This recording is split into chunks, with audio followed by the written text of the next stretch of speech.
আরে শিবু চল শুটিংটা করে আসি। ওরে কোথায় গেলি শিবু? আরে শিবু কোথায় গেলি?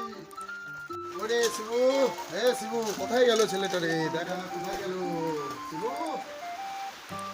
ও তুই এখানে শুয়ে আছিস আর আমি খুঁজে খুঁজে পাগলা হয়ে গেলাম। এতক্ষণ ধরে কি করছিস? শুয়ে আছিস, টাইম চলে যাচ্ছে। চল চল চল চল চল ওট ওট ওট। সারপ্রাইজ! করে কানে কথা যায় না নাকি? এতক্ষণ ধরে শুয়ে আছিস আর বলে ডাকাতের অভিনয় করবি তুই। চল চল ওঠ। যা তো এখানে যা, আজকে কোনো শুটিং হবে না। What? ঘুম পাচ্ছে, আমি ঘুমালাম। Oh my god. কি ব্যাপার রে, তোর দ্বারা কিছু হবে না। তুই এত আলসিয়া চ্যাংড়া না, সারাদিন খালি শুয়ে থাকিস। থাক, তোর দ্বারা কিচ্ছু হবে না, থাক চললাম আমি।